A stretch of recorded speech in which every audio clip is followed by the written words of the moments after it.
Olá pessoal, bem-vindos à Trecheira Violenta. Eu sou Osvaldo e o filme da vez é Resident Evil, Bem-vindo a Raccoon City, do nome original Resident Evil, Welcome to Cidade Guaxinim. É um filme de 2021 que foi dirigido por Johannes Roberts, um cara que a gente pode falar muita coisa sobre ele, mas a gente não pode dizer que ele não trabalhou nesses últimos anos. Desde 2016, o cara tem lançado praticamente um filme de terror por ano, entre eles Os Estranhos 2 e Medo Profundo 1 e 2. É o famoso filme do peixe que grita. E o novo Resident Evil estrela Kaia Scodelario, daquele filme dos Jacaré no Porão, o primo do Arrow, que faz os filmes da Babá, o Neil McDonough, que eu sempre lembro como o vilão da terceira temporada de Justified, e o Donald Logue, que também é conhecido pela série do Gotham e do Sons of Anarchy e mais um monte de coisa. E também tem mais um monte de gente no elenco, mas como eu não tenho piada ou referência pra nenhum deles, eu não vou ficar aqui só listando o nome. E Resident Evil Guaxinins à Solta é o reboot da franquia do Resident Evil. Acho que a franquia não precisa de muita apresentação, mas para deixar esse vídeo mais completo, até porque eu nunca falei dela aqui no canal, vamos a uma apresentação aqui. Resident Evil é originalmente uma franquia de jogos de survival horror que ficou conhecida como uma franquia de jogos de zumbi, mas que na real, o jogo original pelo menos, vai muito além disso. E essa franquia de jogos foi adaptada para uma série de filmes. Essa franquia toda, até o momento, foi dirigida pelo Paul W.S. Anderson. E eu acho que todos aqueles filmes são abominações do cinema, são todos muito ruins. E eles também não têm muito a ver com os jogos em si. Eu não tenho muita nostalgia pela franquia de filmes do Resident Evil, já que eu nunca gostei muito deles. E eu também não tenho muita nostalgia pelos jogos. Eu joguei o 4 no PlayStation há muito tempo atrás, e eu joguei o remake do 1 recentemente só. Então pra mim não ter a ver com os jogos não é uma coisa ruim. Os filmes do Paul W.S. Anderson são ruins por causa de todo o resto. Então quando teve essa notícia de que eles iam ignorar essa zona toda que ele fez e recomeçar a franquia nos cinemas do zero com um filme novo, uma nova adaptação dos videogames, eu achei uma ótima iniciativa, foi uma notícia legal ali. E esse filme novo tem mais ou menos a ver com os videogames, ele tenta seguir a história dos dois primeiros jogos ali, e ele pega bastante do visual emprestado e, assim, eu não achei esse filme constrangedor, igual os filmes do Paul W.S. Anderson, mas isso também é nivelar muito por baixo. Então, em relação a esses filmes que a gente tinha antes, Resident Evil Pavor na Cidade dos Guaxinins foi uma melhoria em alguns aspectos. Mas ainda assim, eu achei um filme muito zoneado, ele é muito desfocado e, sinceramente, eu achei ele meio chato às vezes. Mas antes de falar mais dele, vou pedir pra vocês se inscreverem no canal se vocês não forem inscritos ainda. Comentem aí embaixo se vocês já assistiram Resident Evil Guaxinim Contra-Ataca. Deixem outras recomendações de filmes pra gente falar aqui no canal também. E acompanhe a gente nas redes sociais, os links estão todos aí embaixo na descrição do vídeo. Se você gosta do nosso trabalho aqui, então considere virar membro da Trecheira. Quando você é membro,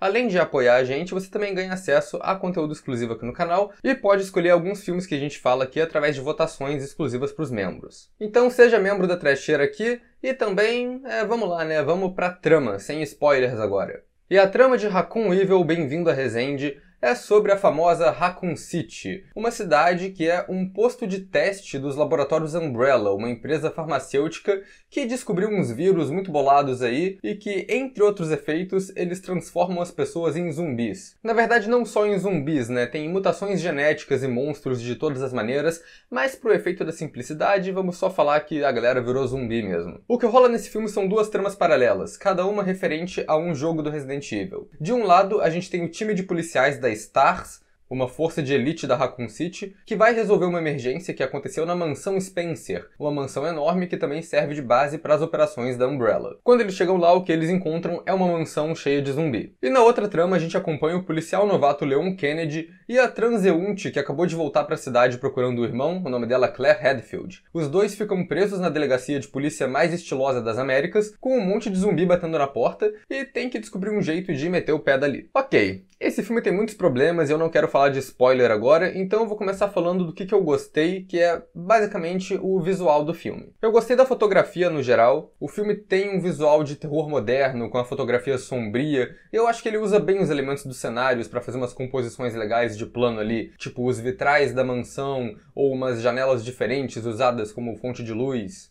E eu gosto dos cenários num geral, assim. Eu só joguei o Resident Evil 1 Remake, mas pelo que eu percebi ali, eles tentaram recriar algumas partes da mansão do jogo ali de um jeito que é mais ou menos fidedigno. Acho que talvez ele tenha ficado meio artificial. Bate aquela dúvida se eles estão numa tela verde o tempo todo, ou se eles fizeram um set, se é misturado com tela verde, que provavelmente é. E essa impressão não é sempre boa, mas pelo menos eu acho que eles aproveitaram bem os ambientes do jogo. Quer dizer, eu também não vou ficar aqui cagando na cabeça do filme porque ele não é fiel ao jogo ou ficar julgando isso de alguma maneira. Porque é uma adaptação e adaptação tem que adaptar, não é só fazer a mesma coisa de novo. Se fosse pra fazer a mesma coisa de novo, eu ia jogar o jogo e não ver um filme. Então é aquilo, eu não me importo se eles foram fiéis ou não. O que eu me importo é se foi bem feito ou não. E nesse aspecto visual da coisa, a mansão, a delegacia, o orfanato, eu achei que toda a cidade de Raccoon City funcionou bem. Eu, na verdade, fico um pouco chateado que a mansão não aparece tanto assim, porque quando eles apresentam ela naquele hall principal, é um lugar impactante, só que ela não é tão utilizada na trama. E o resto da mansão não é tão memorável quanto aquele começo. E eu acho a caracterização visual de cada personagem bem legal também. Isso é uma coisa que não tem como distanciar muito. Tem que falar do jogo, porque pelo menos no figurino de cada um, eles claramente se inspiraram no jogo. Claro que tem algumas coisas diferentes, tipo o ator que faz o Leon não é louro igual o personagem. Mas, de novo, eu não ligo nem um pouco pra mudança. Eu tenho alguns problemas com os personagens desse filme, mas o que dá pra falar sem spoiler aqui é a mania que eles têm de enfiar referência no roteiro. Porque esse filme faz isso bastante, ele mete muita referência aos jogos, o que às vezes funciona, às vezes não. Mas a personagem da Jill Valentine, por exemplo, é uma que eu não curti, porque parece que a caracterização que eles fizeram dela é que ela é a maluca do time. Então eles metem ela pra falar todas as referências deslocadas aos jogos que tem ali e só justificam com nossa, ela é doida, né? Tipo ela falando do nada, sem contexto nenhum. Qual seria a pior forma de morrer? Ser comido por uma cobra ou por um tubarão?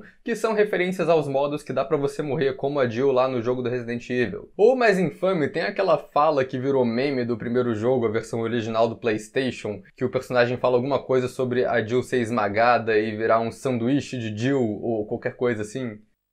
That was too close. You were almost a Jill sandwich. You're right. E literalmente a primeira coisa que a personagem fala nesse filme é alguma piada sobre sanduíche. E logo de cara eu já virei e falei, essa personagem não vai ter personalidade, né? Vai ser só um jeito dos roteiristas enfiarem piadinha no roteiro. Tem alguns momentos aqui que são cenas recriadas dos jogos, o que eu achei que até que ficaram legais, mas um aspecto desse da referência que eu achei muito mal aproveitado foi a questão dos puzzles. Porque o primeiro jogo do Resident Evil é mais sobre resolver enigma do que qualquer outra coisa. E o filme faz uma abordagem diferente, ele quer criar um clima mais de filme de zumbi, filme de ação. Mas eles também colocam umas duas cenas ali para remeter aos enigmas do jogo. Por exemplo, eles colocam o personagem do Wesker para tocar um piano e abrir uma porta secreta. Mas eu achei isso mal feito no filme porque é só um momento vazio, não tem nada ali. Se eles vão colocar o personagem descobrindo um enigma, abrindo uma passagem secreta no filme, é legal eles colocarem o personagem descobrindo isso, como se fosse o Nicolas Cage no grande clássico do cinema, A Lenda do Tesouro Perdido. No Resident Evil tem duas cenas de enigma e as duas são muito sem graça, porque os personagens já chegam lá sabendo a resposta, eles já chegam tipo, tem que pôr a chave aqui, tem que tocar isso no piano para abrir a porta. Então você não tá vendo eles solucionando nada, você só tá vendo eles abrindo uma porta de um jeito mais chique. E a direção do Johannes Roberts é um pouco zoneada também, porque o filme tenta fazer muita coisa. Tem uns planos ok, talvez mais impressionante seja o plano longo dentro do carro que acompanha o personagem do Donald Logue tentando fugir da cidade. Mas ao mesmo tempo que tem esses momentos bons, também tem toda a cena do Chris Redfield lutando contra zumbis no escuro que é horrorosa. A cena toda é iluminada por flash da arma atirando e pelo isqueiro dele, o que significa que é uma longa cena de ação que você não vê nada e não entende o que tá rolando. E o filme também tem muitas cartelas de tempo que aparecem o tempo todo para mostrar o horário em que tudo tá acontecendo. Isso porque, como a gente descobre eventualmente, a cidade vai explodir às 6 da manhã. Mas as cartelas começam antes da gente saber isso, então elas já começam bem aleatórias. Porque se não tem a pressão de tempo ainda, não tem motivo para elas estarem ali. Mas tem tanta cartela aparecendo o tempo todo no filme que eu acho que nem cria tensão. Eu acho que só serve para interromper a trama mesmo. Mas o pior, ou talvez o melhor da direção, são os momentos não intencionalmente cômicos. Logo no começo do filme, a Claire tá pegando uma carona no caminhão para ir pra cidade e eles atropelam uma zumbi. Aí os dois personagens estão ali na estrada discutindo, a zumbi levanta atrás deles e ao invés de atacar, ela só vai embora pela tangente. Na surdina, sem ninguém ver nada. Eu nem sabia que zumbi tinha essa escolha. Ela só virou e falou, cara, hoje não tô afim, tô indo embora, tchau. Ela tá certa, né? Foi embora do filme. E agora pra falar do que eu realmente achei bem ruim, falar do que incomoda de roteiro ou de personagens, vamos entrar na spoiler zone. Então vamos nessa. You've just crossed over into the spoiler zone.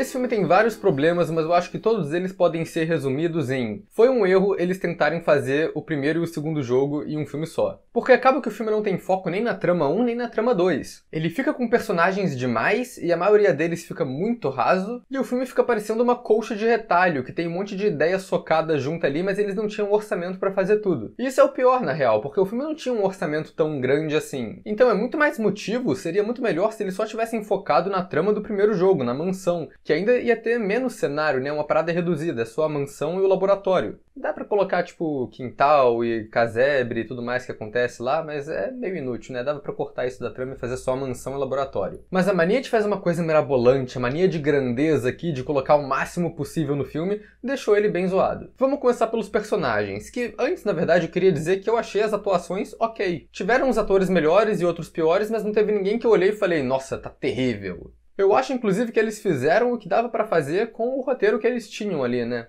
Porque é um problema quando o personagem é mal escrito. A Claire Redfield é colocada como a protagonista da história, eu acho, porque ela é a personagem que mais aparece. Ela ganha flashback, história de origem, umas paradas assim. E ela foi a personagem que eu achei mais de boa nesse filme todo, não tem do que reclamar. O irmão dela, que é o Chris Redfield, eu achei tranquilo também, porque ele faz bem a parte do protagonista de ação genérico. Mas, na verdade, eu acho que ele foi mal aproveitado, porque esse filme faz uma coisa dele ter sido adotado pelo doutor cientista lá, que é o vilão no final. Só que os dois nunca tem um confronto, assim, tipo, uma parada mais pessoal. Porque nas duas lutas com o doutor, quem mata ele humano é o Wesker e quem mata ele em formato de criatura é o Leon. Então, tipo, a relação do Chris com o doutor acabou não servindo pra nada no filme. O Leon é um personagem que eles deram uma personalidade diferente. Aqui ele é um policial novato que é bem incompetente. Ele é meio desleixado, ele fica dormindo o tempo todo, ele não sabe o que tá acontecendo. O que eu não acho uma caracterização ruim, porque se ele fosse só o herói de ação, ele seria só o Chris Redfield número 2 no filme, não teria muita diferença entre o que os dois podem fazer ali. Ele sendo essa personalidade diferente, pelo menos dá uma diferenciada na trama.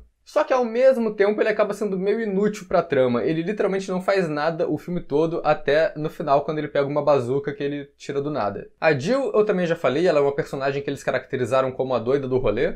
Mas ela fica muito perdida na história. A sensação que dá é que você olhou pra cara dela o filme todo, mas ela não fez nada. O Wesker, que é o vilão dos jogos, eles deram uma virada aqui pra tentar dar uma amenizada no personagem, fazer ele ser menos vilão. Ele continua sendo o cara que traiu o time, mas ele é um cara muito mais de boa, muito mais simpático com o resto da galera, e a traição aqui dele não é tão impactante assim. Ele acaba não sendo nem o vilão do filme, ele morre no começo do terceiro ato, e a morte dele tem um tom assim de redenção, de que você devia se importar com ele. E eu acho bem de boa eles fazerem essa mudança pra ele não ser o vilão e meio que dar uma reviravolta ali pro que a galera já tá esperando do personagem. Eu acho que se isso fosse bem feito, ia ter ficado muito bom. O problema é que não é bem feito, porque o Wesker nesse filme é um personagem raso que aparece pouco e a trama de traição dele é corrida pra caramba. Nada que ele faz é muito explicado, é muito raso, eles só deixam tipo, ele tava vendendo informação pra Umbrella. E eles nunca desenvolvem o porquê que isso foi ruim, como isso afetou as pessoas. Toda essa trama de traição dele acaba sendo muito inconsequente pra trama. E tem que falar também que ele volta numa cena pós-créditos e aí ele ganha o óculos escuro tradicional dele no jogo. E é por isso que ele não era o vilão desse filme. Todo mundo sabe que você só completa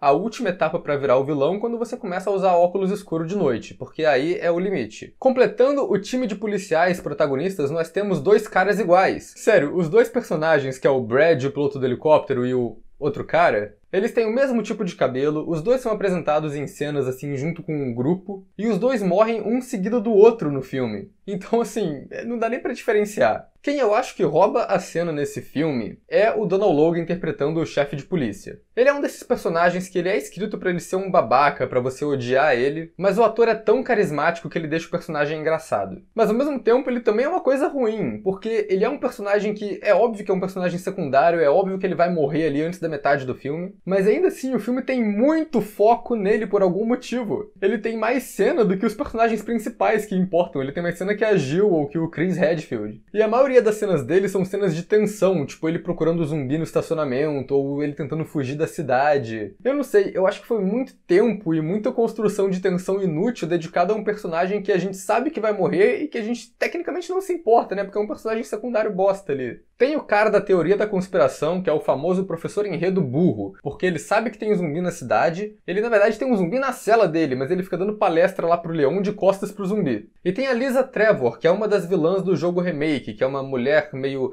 infectada pelo vírus, deformada, e no jogo ela é um bicho bolado assim que não tem nem como dar dano. No filme ela vira uma assombração do bem, que ajuda os personagens sem muito motivo, e eu achei a presença dela na trama bem inútil e bem jogada, assim, foi só pra ter mesmo. E eu acho ótimo que o filme faz essa coisa do tipo, ah, olha só a garota mutante, que fofinha, ajudou eles, ela era gente boa no fim das contas. Mas aí o filme termina com a cidade explodindo e ela tava no orfanato ainda, né? Então acho que ela só foi pro saco mesmo. O vilão real do filme é o cientista interpretado pelo Neil MacDonald, que é o vilão óbvio da trama desde o começo. Ele também não tem muita caracterização além de o cientista malvado, mas os efeitos dele se transformando depois que ele se injeta com o vírus, eu acho que foram ok. Quando o ator tá lá ainda, parece ainda ter alguma coisa prática aplicada ali, apesar de ter muita computação gráfica nos efeitos, e isso eu achei de boa. As maquiagens de zumbi eu achei bem de boas também, achei que foi uma parada legal. O que eu acho ridículo mesmo são efeitos de sangue, tipo zumbi levando tiro na cabeça, que é feito em computação gráfica, e o bichão no final do filme, que é tenebroso. Eles colocaram um bicho do filme de sci-fi ali.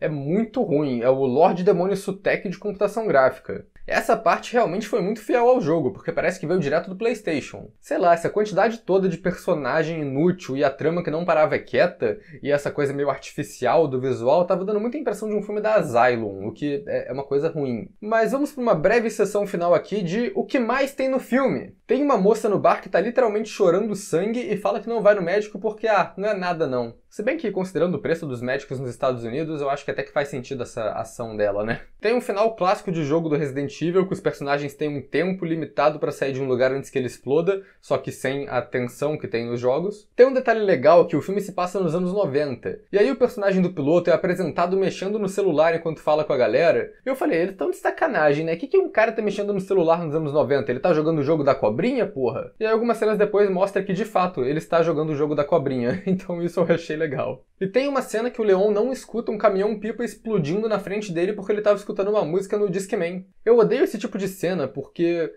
primeiro que esse fone michuruca que ele tá usando não vai ter isolamento de som suficiente para impedir dele de escutar uma porra de uma explosão ali. E segundo que uma explosão com fogo dessas gera mais do que som, né? Só pela mudança de temperatura brusca ele já devia perceber que aconteceu alguma coisa. E no final eu vou traçar a comparação com os jogos, na real acho que eu já até falei isso, e eu acho que seria muito melhor se eles só tivessem feito o primeiro jogo aqui nesse filme. Eu gostaria mais se fosse um filme de suspense, esses 4 personagens presos nessa mansão, nesse cenário exótico, presos lá com um monte de enigma pra resolver, um monte de armadilha mortal e um monte de zumbi. Acho que a moral da história aqui é que Resident Evil agarra o Guaxinim devia ter mais peixe gritando. O pior de tudo é que por essa descrição que eu fiz, o filme parece que vai ser uma boa de uma trecheira. Mas eu acho que não chega nem a isso. A trama é tão corrida e tão desfocada que não dá pra você se envolver com nenhum personagem. E você meio que não se importa com nada. Você só fica vendo um monte de coisa acontecendo, mas ao mesmo tempo tem a impressão de que não tá acontecendo nada. A categoria que eu vou colocar ele é um sonífero. Não porque eu acho que ele é horrível e que não tem nada pra aproveitar, mas só porque eu fiquei entediado assistindo mesmo.